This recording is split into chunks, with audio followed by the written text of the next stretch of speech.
Ini kalau kita perhatikan, tanaman ini sudah hampir berumur 1 bulan, tapi pertumbuhannya masih tergolong kurang. Kemungkinan besar penyebabnya adalah karena memang di sini ada ini kandang kambing, dan ini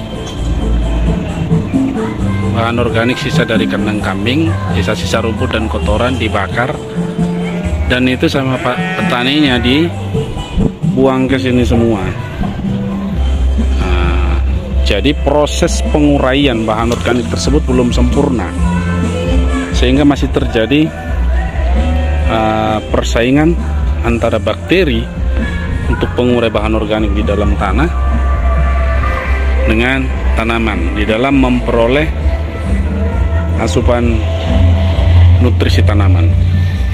Satu contoh yang kita lihat adalah ini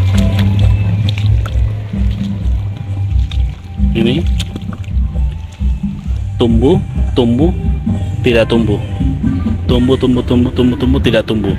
Nah, ini kelihatan tanahnya ini kalau kita perhatikan bahwa di sini masih terlihat seperti spora bakteri. Nah, sedemikian masifnya proses penguraian oleh bakteri di sini.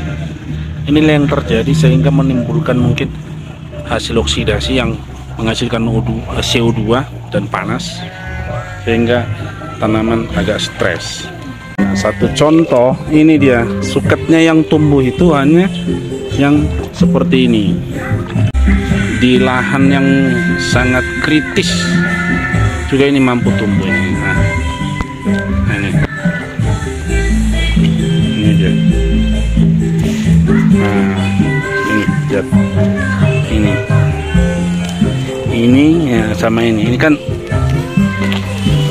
rumput-rumput yang sangat bandel ini. Hanya ini yang mampu tumbuh. Artinya tanah ini posisi sekarang masih proses penguraian bakteri terhadap bahan organiknya.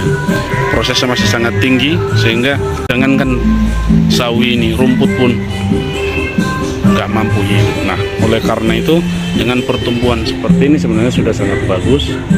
Ini sawi ini.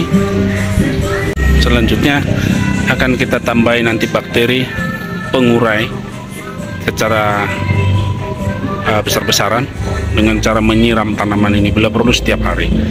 Dan bukti bahwa air di sini bagus adalah ini. Ini adalah sayur selada air. Nih, tumbuhnya bagus sekali.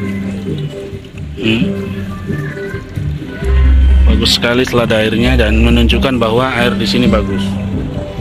Dan di daerah ini memang masih daerah pegunungan, belum ada limbah pabrik di sini.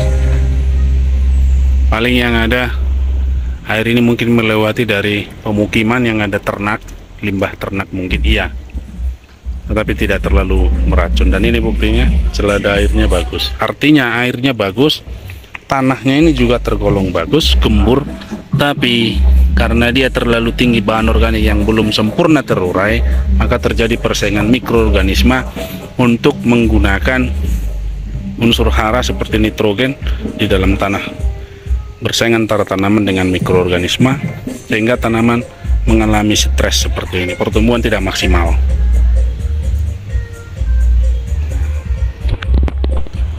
Proses penambahan mikroorganisme baik terhadap tanah akan kita lakukan seperti ini dengan menyemprot atau menyiram mikroorganisme yang sudah kita perbanyak atau fermentasi dengan penambahan ke dalam lahan minimal 2 kali aplikasi sebelum penanaman, supaya bakteri di dalam tanah, yaitu bakteri baik, semakin meningkat dan lebih efektif untuk menguraikan bahan organik, sehingga secepatnya bahan organik tersebut bisa dirubah menjadi kompos, sehingga lebih stabil untuk pertumbuhan tanaman. Dan inilah hasil pertumbuhan tanaman setelah aplikasi penambahan mikroorganisme baik ke lahan sebelum tanam, dan setelah ditanam juga tetap diaplikasi, ditambah dengan pupuk NPK, pupuk tambahan, pupuk daun, dan pupuk lainnya selama perawatan tanaman ini.